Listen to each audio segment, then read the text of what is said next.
estar haciendo una breve reseña acerca del cristianismo, de dónde viene, cuáles son sus raíces y quién realmente fundó el cristianismo. Para saber o averiguar esto, tenemos que irnos al siglo I de nuestra era. Bien sabemos que esta religión o este modo de vivir es inspirado en un hombre que conocemos como Jesús de Nazaret o Jesucristo, que muy posiblemente su verdadero nombre era Yeshua, en hebreo, que era su lengua materna, pero para nuestro idioma la transliteración de su nombre es Jesús. De eso podríamos hablar en otro video también. Lo importante hoy es averiguar o saber de dónde viene el cristianismo y dónde nace esta corriente de pensamiento, y saber cómo ha ido evolucionando con el pasar de los tiempos. Para esto, para averiguar esto o para profundizar un poco en esto, tenemos que irnos a una región conocida como el Medio Oriente, que es este mapa que he pintado acá. Vemos la región de Judea y las regiones que conformaban el Israel o Palestina del tiempo de del primer siglo. Sabemos de que este Jesús nació en Belén, pero no nació el año en el que nos han dicho, que es el año primero del primer siglo, sino 6 o 7 años antes de la fecha que nos han dicho. Lo que pasa es que hubo un error cronológico que tuvo Dionisio el Exiguo, un monje católico que el Papa Gregorio en el siglo XVI lo envió para que averiguara exactamente en qué época o en qué fecha había nacido Jesús. Por primero, no nació en el año que se dice, ni tampoco nació el 25 de diciembre. Se ha estudiado o se ha averiguado de que Jesús nació más o menos entre el mes de septiembre y el mes de octubre, en las fiestas de Sukkot o de tabernáculos, que eran una de las fiestas que celebraban los judíos. Sabemos que Jesús nació en Belén y tuvo que salir de Belén para Egipto. Sus padres José y María, tuvieron que llevarlo a Egipto porque el rey Herodes quería matarlo, lo quería asesinar, porque los reyes magos le habían dicho, o los reyes sabios le habían dicho que al rey Herodes, que había nacido el rey de Israel, entonces el rey de los judíos, entonces por eso él quiso matarlo. Luego de que el rey Herodes murió, volvieron de Egipto, pero no llegaron a Belén, sino que se fueron a la tierra natal de José, que fue a Nazaret. Por eso lo conocemos a él como Jesús de Nazaret, porque él vivió la mayoría de su infancia y la mayoría de su juventud en Nazaret. Nazaret es una región es una ciudad de la región de Galilea que hacía parte también del reino de Judá.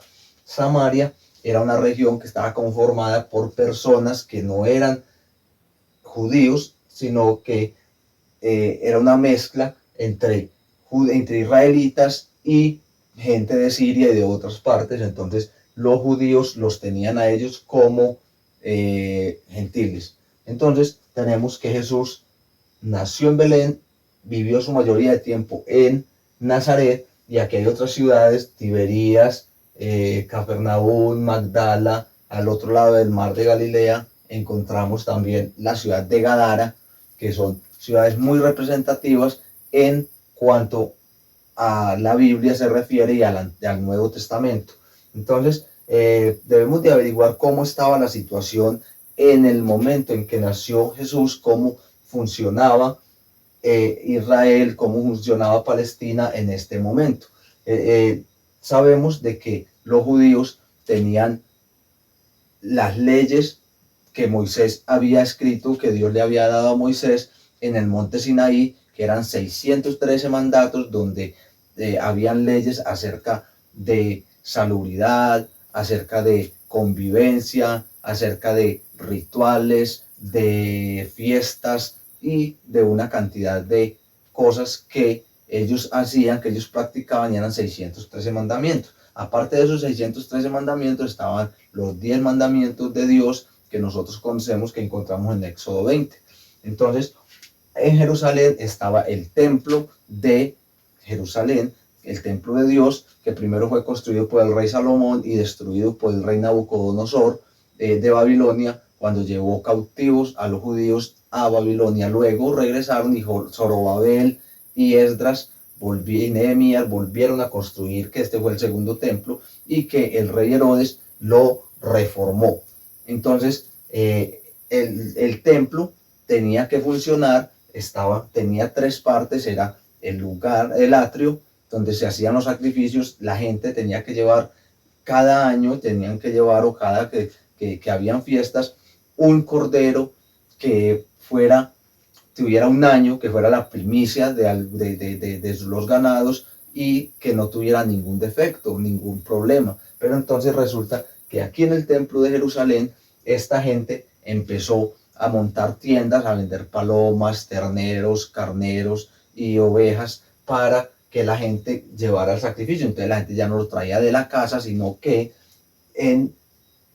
iban y compraban a un lado del templo cualquier cosa, uno cojo, uno ciego, algún animal con algún defecto, y lo sacrificaban. Y esto se hacía todo en complicidad con los sacerdotes y sumos sacerdotes, y todo esto lo iban haciendo. Entonces el Señor Dios, vemos como en el libro de Malaquías, si leemos el libro de Malaquías, un libro corto que es el último libro del Antiguo Testamento, vemos cómo Dios le reprocha a los judíos lo que estaban haciendo y cómo estaban haciendo las cosas, que las estaban haciendo mal, que él ya no quería ninguno de esos sacrificios, que él ya no quería nada de lo que estaban haciendo ellos. Y luego de eso viene 400 años de silencio, en los cuales Dios no habla a través de ningún profeta, en los cuales Dios queda callado.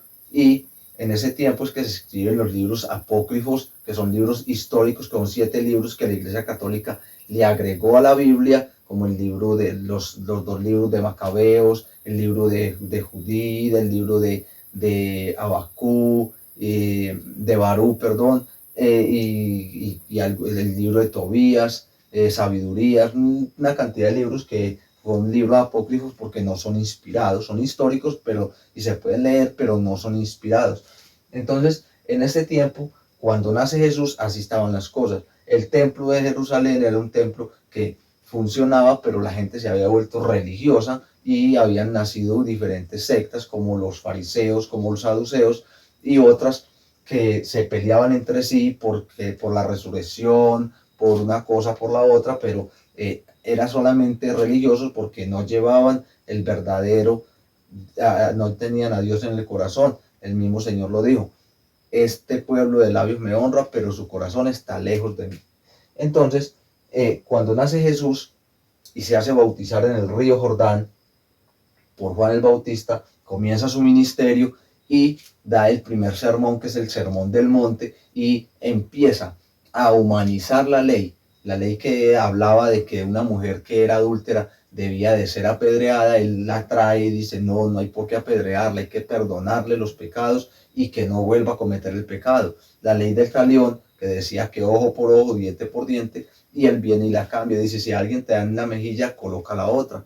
Entonces él empezó a humanizar la ley. Él no quiso abrogar la ley, él quiso humanizarla. Entonces, en esta tarea también fue al templo de Jerusalén y destruyó todas estas cosas que habían en el templo, todos estos mercaderes los sacó, y sacó toda esta mercancía y todas esas cosas, y les dijo que la casa de Dios era la casa de oración, no era una cueva de ladrones. Y los judíos, que tenían sus conveniencias, sus negocios ahí, su corrupción, lo que hicieron fue que se enojaron, y entonces ya empezaron a mirar cómo lo sacaban a él del camino, y así fue como armaron este complot los sacerdotes, los fariseos, los saduceos, como armaron este complot para poder sacar al Mesías del camino. Entonces, así fue como hicieron este complot, se juntaron con los romanos, incitaron a los romanos a decir de que Jesús era un disidente, que Jesús era un sedicioso que quería era apoderarse o dar un golpe de estado a los romanos, y entonces luego los romanos lo que hacen es crucificarlo. Pero ahí no murió el evangelio, porque Jesús resucitó al tercer día y dio instrucciones a sus apóstoles, a sus 12 apóstoles, que estuvieran en Jerusalén mientras recibían el Espíritu Santo, pero que apenas lo recibieran el poder del Espíritu Santo, que fueran a todo el mundo y predicaran el evangelio. Ya no era solamente para esta región, que era el pueblo con el que Dios quería tratar, al que le había prometido un Mesías, sino que ya era a todo el mundo. Entonces ahí entramos nosotros en ese plan de salvación, porque Dios tiene misericordia de nosotros y quiso salvarnos con su sangre preciosa que derramó en la cruz o en el madero, en el monte Gólgota. Entonces estos discípulos lo que hacen es ir por todas las ciudades, pero antes de eso reciben el Espíritu Santo en el día de Pentecostés, 40 días después de que Jesús muere en la Pascua, y luego de esto viene el Espíritu Santo sobre ellos y empiezan a predicar en Jerusalén. Se arrepienten muchas personas y se forma una comunidad que al principio no se les llamaba cristianos, se les llamaba los del camino o los nazarenos. Entonces Felipe empieza a predicar en esta región de Samaria, porque ya el evangelio era para todo mundo, no era solo para los judíos, sino para esta gente de Samaria también, y para los que estaban en otras partes, como dice en el libro de Hechos el apóstol Pedro, en el libro de Hechos, el capítulo 2, de que esto es para ustedes y para todos los que están lejos. O sea que ya se predicaba el evangelio para toda criatura, ir por todo el mundo y predicar el evangelio a toda criatura. Entonces ya se predicaba para todos. Entonces Felipe predica en Samaria, y luego con la conversión de Saulo de Tarso, o ya como lo conocemos el apóstol Pablo, se empieza a predicar, a salir a Asia Menor, todo lo que son las ciudades de Filipo, Corinto, Galacia, Éfeso, Esmirna, todas estas ciudades, Antioquía, empieza el apóstol Pablo a predicar y sale, pero entonces se empieza a formar un conflicto, porque estos que habían salido a predicar a los gentiles empiezan a decir de que no había que circuncidarlos, mientras que Pedro y Jacobo o Santiago estaban en Jerusalén aún, decían de que había que circuncidarlos. Entonces lo que hicieron fue el primer concilio cristiano, el primer concilio que tuvo que ver, vinieron estos, todos se unieron, encontraron en Jerusalén, ahí está en el capítulo 15 del libro de Hechos, el concilio en Jerusalén, oraron a Dios, vigilaron, ayunaron y pidieron la dirección del Espíritu Santo, y de ahí ya vemos cómo toman la decisión de que los gentiles no necesitaban ser circuncidados, sino que tenían que cuidarse de tomar sangre, de ahogado, de fornicación y de otros pecados también que el apóstol Pablo fue explicando en cada una de sus cartas. Entonces, todo iba funcionando muy bien. El cristianismo, o los primeros cristianos, eran una comunidad que se ayudaban mutuamente. Nadie decía tener nada propio, sino que entre todos se iban ayudando, todos se iban sirviendo y funcionaban las cosas perfectamente. Pero esto no iba a ser así toda la vida, porque ya vemos cómo en el libro de, aquí en Corintios, como en la primera carta que el apóstol Pablo escribe a los Corintios, podemos ver cómo en el capítulo 1, el verso 10 en adelante dice: os ruego, pues hermanos, por el nombre de nuestro Señor Jesucristo, que habléis todos una misma cosa, y que no haya entre vosotros divisiones, sino que estéis perfectamente unidos en una misma mente y en un mismo parecer. Porque he sido informado acerca de vosotros, hermanos míos, por los de Cloe, que hay entre vosotros contiendas. Quiero decir que cada uno de vosotros dice: yo soy de Pablo, y yo de Apolos, y yo de Cefas, y yo de Cristo. ¿Acaso está dividido Cristo?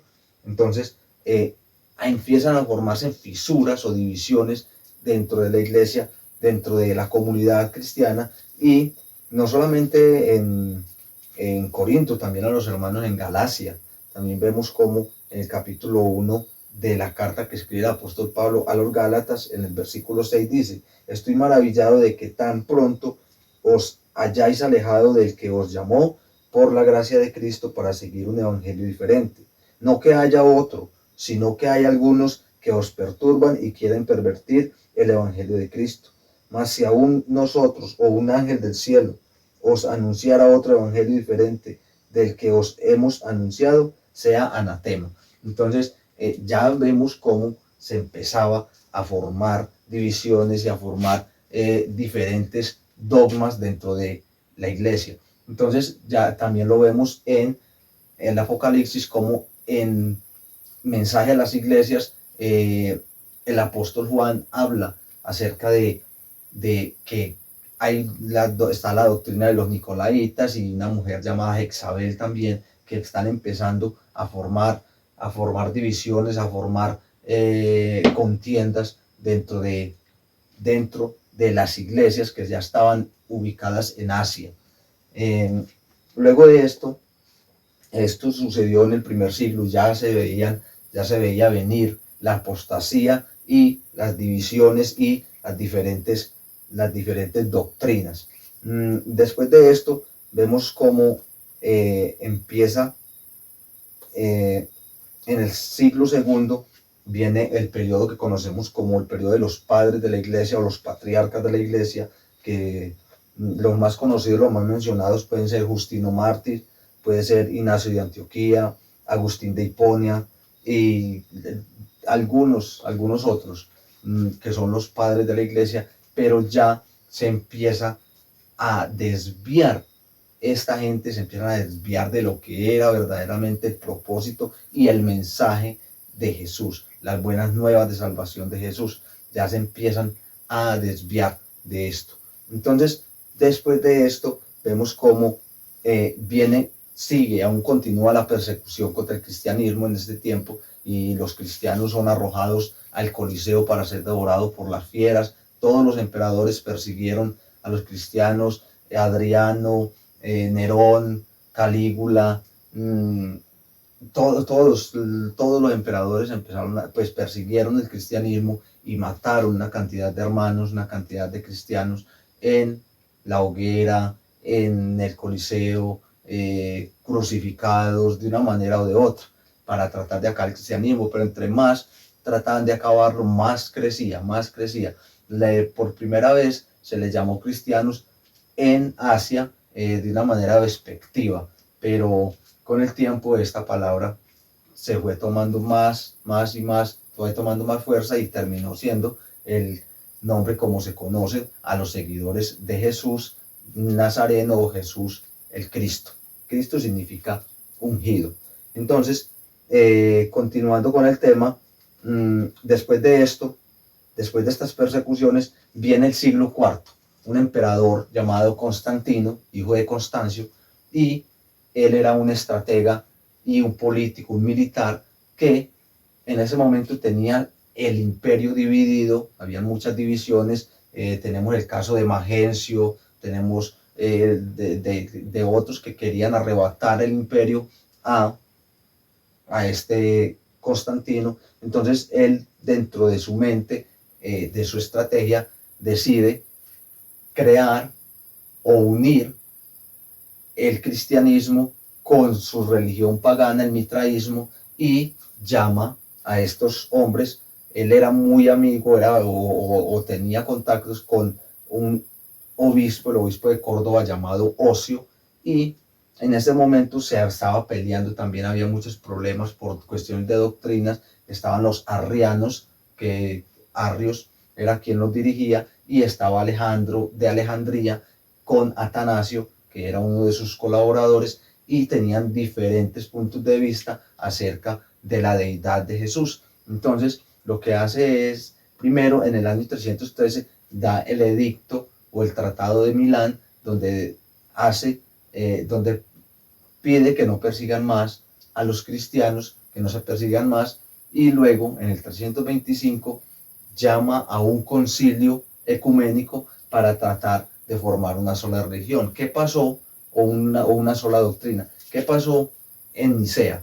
Lo que pasó fue que el emperador Constantino, aconsejado por Ocio, el obispo de Córdoba, que era amigo de Atanasio y amigo de Alejandro, y le pidió al emperador que por favor que adoptaran la doctrina que estaba dando Alejandro y Atanasio, y entonces que a los arrianos los sacaran. Y así fue, así terminó siendo, aunque al final Constantino termina, antes de morir, termina siendo bautizado por un obispo arriano, pero de todas maneras la religión la doctrina que dominó fue la de Alejandro y la de Atanasio. Después de esto, en este mismo siglo IV, un papa llamado Dámaso I, se formó el papado y todo esto, y entonces ya viene Dámaso I y envía a Jerónimo a que recopile o a que robe los textos que encuentra en todas las provincias de Jerusalén o de Israel, todos los textos que hablaran acerca del Mesías, y empezaron a mirar cuáles podían ser canónicos, cuáles podían ser inspirados por Dios y cuáles no, y forman el Nuevo Testamento. El Antiguo Testamento ya estaba porque había una versión que había sido traducida del hebreo al griego, que conocemos como la Septuaginta, y luego se unen estas dos y lo que formó la Iglesia Católica, Dámaso, no fue que ellos hicieron la Biblia, sino que recopilaron los textos y dijeron estos textos son canónicos y estos no son canónicos, los unieron con el Antiguo Testamento y dijeron esto es palabra de Dios, y la tradujeron al latín, y ahí viene la Biblia que conocemos como la Vulgata Latina.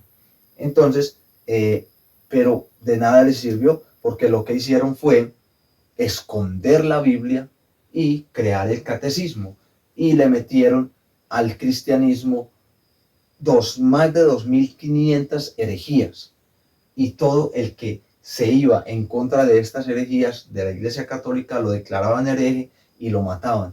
Entonces, cuando la Iglesia Católica formó el canon bíblico, ¿dónde estaban los verdaderos cristianos? Estaban escondidos en cuevas y en catacumbas para que no los mataran, mientras que ellos tenían el apoyo del poder romano, del imperio romano, que no los perseguía, entonces ellos tenían libertad de delinquir, de hacer lo que quisieran, de hacer todos los actos de corrupción que quisieran. Entonces ya la iglesia o ya el cristianismo se deterioró totalmente.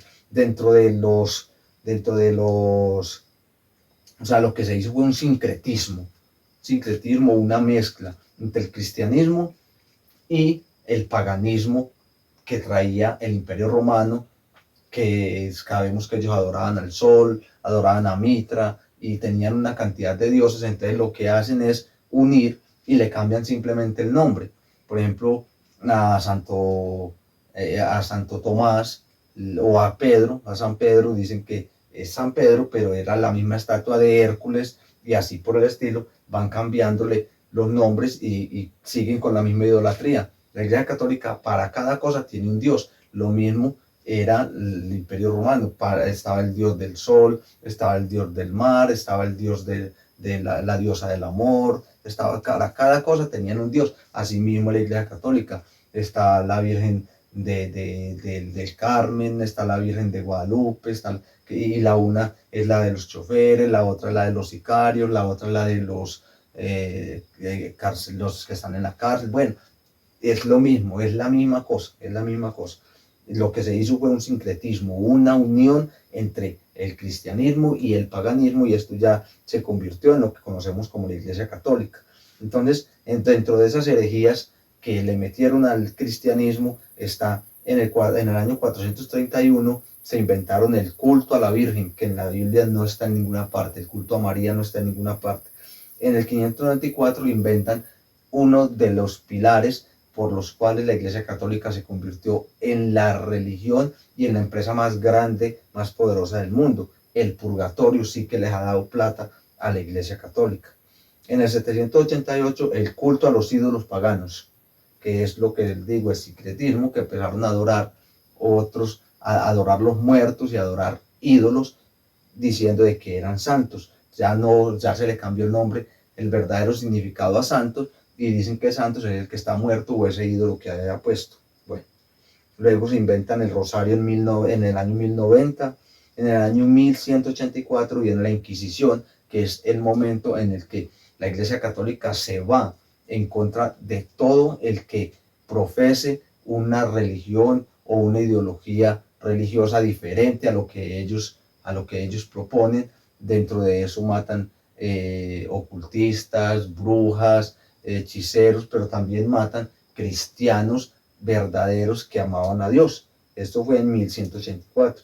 En 1190 hablan acerca de la indulgencia, las indulgencias. ¿Qué eran las indulgencias? La indulgencia era que usted tenía que pagar por el alma de una persona que ya estaba en el purgatorio para que, y con lo que usted pagara, se libraba de 500 o de 1000 o de 2000 años en el purgatorio de esa persona y salía. Entonces usted tenía que pagar por eso. Entonces, también en 1218 se instaura la confesión y en el año 1870 se dice o se declara de que el Papa es infalible. O sea, que toda palabra que dice el Papa es verdad, que el Papa no se puede equivocar, porque lo que el Papa dice es palabra de Dios y se declara pontífice máximo, que quiere decir de que él es el puente entre Dios y el hombre. Cuando la Biblia dice que el único mediador entre Dios y los hombres es Jesús, y el Papa le quita el puesto a Dios, a Jesucristo, y se lo coloca a él, que él es el pontífice máximo, o sea, el puente entre Dios y el hombre. Entonces, todas estas son herejías, más de 2500 herejías. En el tiempo en que se empezó a hablar de las indulgencias, en este tiempo no empiezan lo que llamamos como los pre-reformadores. Tengo por aquí el apunte de algunos de estos hombres.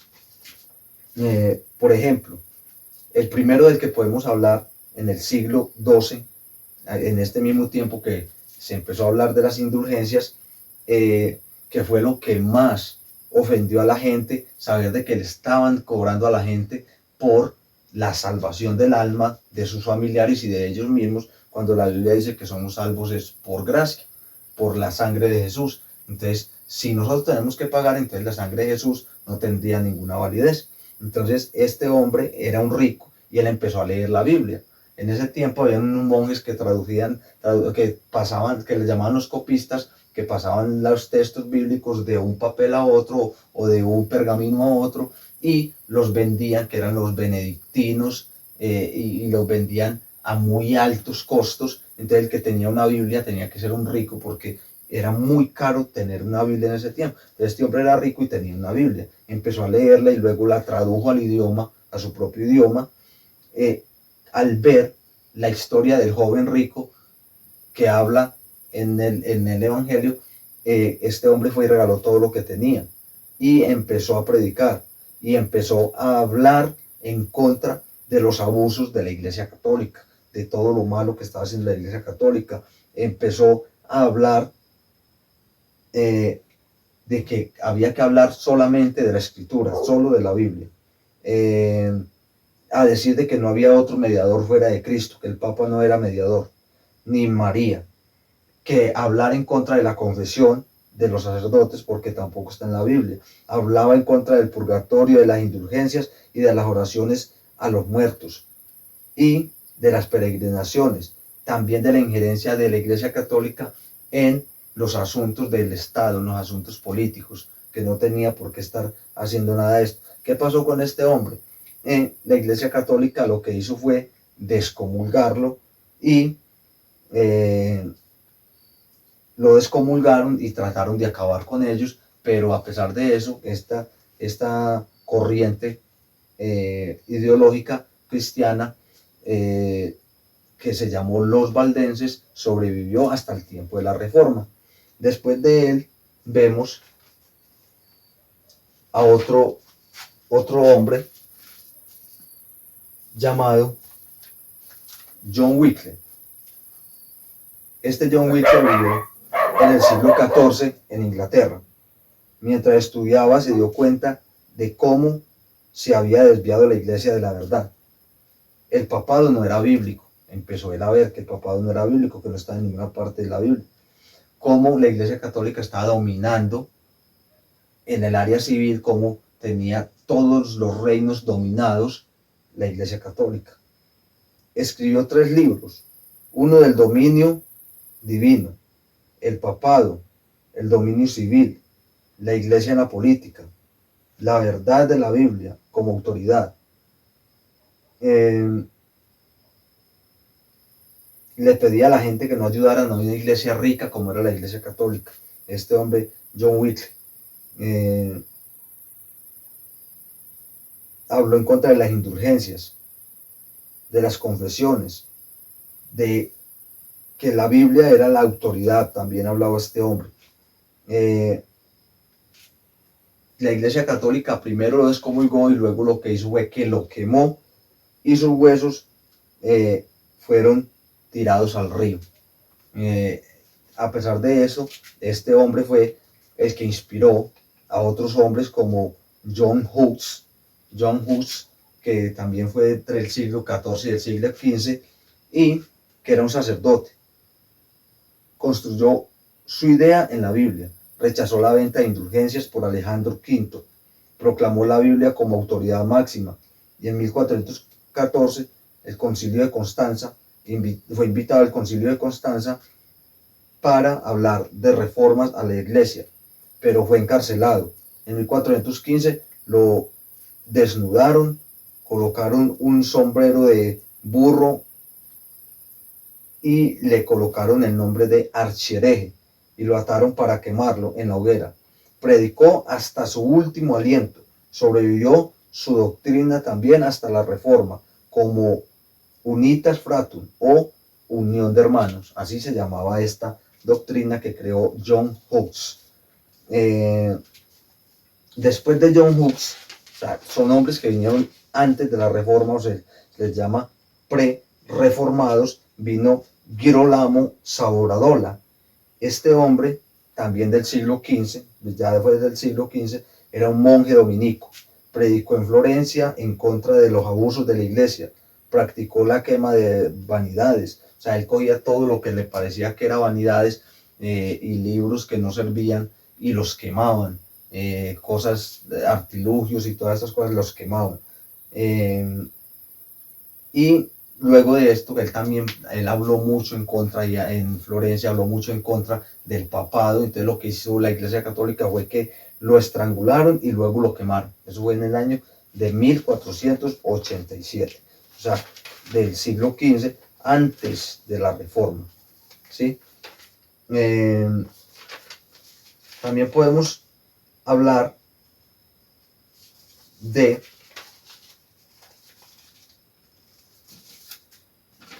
Erasmo de Rotterdam. Este hombre fue ya del siglo XVI, muy cercano, fue conocido de Martín Lutero. Él fue el que nos trajo el Textus Receptus, que es de donde se basan la mayoría de Biblias, como la King James, como la Reina Valera, la Biblia del Oso, que de ahí esos son los textos originales de los cuales se basaron estas versiones para crear o formar la Biblia como la conocemos nosotros el día de hoy. Él fue el encargado de esto, él era un humanista y corrigió la Vulgata Latina, criticó las ceremonias religiosas, los supuestos milagros de imágenes, las indulgencias. Inspiró a Lutero, pero no se hizo a su favor por conveniencia, por miedo a la pobreza. Este hombre le tenía un miedo pavoroso a la pobreza, entonces decidió, y él tenía muchas ayudas o muchos subsidios con el papado, entonces lo que hizo fue que no quiso unirse a Lutero por esta misma cuestión. Luego viene Martín Lutero, en 1517, era un monje alemán, lo ofendió mucho, él estaba en un monasterio y escuchó que un hombre llamado Johann Texel pasaba por las calles vendiendo indulgencias, como el que va vendiendo plátanos, como el que va vendiendo cualquier cosa en la calle, y entonces decía que en el momento en que cayera la moneda en el saco de él, el alma del difunto brincaba del purgatorio al cielo. Entonces todo el mundo estaba comprando estas indulgencias para sacar a sus familiares del infierno o del purgatorio. Y empezó este hombre a leer la Biblia, Martín Lutero, y empezó a darse cuenta de los errores, de que esto era un error, de que éramos salvos, era por gracia, no por obras, ni porque tengamos que pagar, sino que ya Jesucristo había muerto por nosotros. Y lo que hizo fue que empezó a comparar la doctrina de la Iglesia Católica con la Biblia y encontró 95 errores, que son lo que conocemos como las 95 tesis de Lutero. Las clavó en la puerta de la Catedral de Wittenberg y se armó la trifulca, porque ya el Papa lo que hizo fue citarlo, y él fue al Vaticano y les dijo: si ustedes me comprueban con este libro, con la Biblia, que estoy equivocado, yo me arrepiento y regreso a la Iglesia Católica. Obviamente no podían comprobarle por la Biblia de que él estaba equivocado, porque habían una cantidad, hasta habían unos que nunca habían llegado a leer la Biblia, entonces no sabían qué era lo que decía la Biblia. Entonces se armó esta cuestión de la Reforma Protestante, y basados en unos dogmas o doctrinas que los conocemos como las 5 solas. Las 5 solas se basan en 5 principios fundamentales del Evangelio. La primera es sola fide, o solo fe, que solamente se podía vivir por fe, o que se podía agradar a Dios por la fe. La segunda es solo escritura, de que solamente se iban a basar en la Biblia y no en escritos, ni en el catecismo, ni en otros escritos, sino solo en lo que dijera la Biblia. Solus gratia, que quiere decir que solo éramos salvos por gracia, por la misericordia de Dios. Y solus Christus, o sea, que solo Cristo salva, y que es el único mediador, que el Papa no es el mediador, sino Cristo. Y solus Deo gloria, o solo a Dios la gloria, que no podíamos adorar imágenes, no podíamos adorar los santos, que los supuestos santos, sino solamente a Dios. Entonces, en esto se basó Martín Lutero. Luego de Lutero, hubieron 4 ramas de la Reforma, que fueron los anglicanos, los calvinistas, los anabaptistas y los luteranos. Los luteranos fueron formados en 1526 en Alemania, en Escandinavia. Los calvinistas o reformados por John Knox, en presbiterianos en los Países Bajos, en Francia y en Estados Unidos. Los anabaptistas o rebautizados o menonitas estuvieron en Suiza y promovieron la hermandad y el trabajo en comunidades. Los anglicanos, que era la iglesia de Inglaterra, formada por Enrique VIII, estaba en Inglaterra, y luego fueron a Estados Unidos, pararon a Estados Unidos, y allí en Estados Unidos fue que donde fue un país que se formó por el protestantismo, donde ya empezaron a nacer todas estas corrientes cristianas de la época, y vino un avivamiento como nunca había habido en el cristianismo. Y luego de esto, de Inglaterra, de pasar de Inglaterra a Estados Unidos, luego de Estados Unidos empezó a predicarse el evangelio en Centroamérica, en Suramérica, en nuestro país, en Colombia, y en todas las partes de nuestro continente se empezó a predicar el evangelio, un evangelio que hablaba del amor de Dios, que hablaba de la gracia por la cual habíamos sido salvos, que hablaba de la misericordia de Dios. Pero como todos sabemos, estas cosas no duran para siempre, y digamos a partir de mediados del siglo XX, del siglo anterior, se empezó a meter la apostasía en la iglesia, y se empezó a ver una cantidad de cosas que son malas, que no le hacen ningún bien al cristianismo. Se dividió el cristianismo en una cantidad de denominaciones, hay no sé si miles o una cantidad de denominaciones que no tienen ningún sentido. Hay unas que predican unas cosas que son unas herejías peor que las de la Iglesia Católica. Entonces ¿Qué sucede en este momento? Pasa de que el cristianismo está pasando por una crisis en este momento de fe, una crisis de identidad. Entonces, creo que para estos tiempos hay necesidad de hacer una nueva reforma al cristianismo, de volver a los principios básicos del cristianismo, que fue lo que enseñó Jesús, porque estamos lejísimos, estamos lejos, las iglesias ahorita están lejos de lo que es el verdadero cristianismo y el verdadero amor de Dios y el evangelio que está escrito en este santo libro, en la palabra de Dios, que ha sido utilizado para matar personas, para la gente llenarse los bolsillos de plata en otros tiempos y en este momento, para adquirir poder, para ganar reinos, ganar imperios, para hacer una cantidad de cosas, pero siempre para beneficio personal, cuando este evangelio que Jesús predicó era un beneficio de unas comunidades. Entonces el cristianismo debe de ser reformado en este tiempo. Dios los bendiga a todos.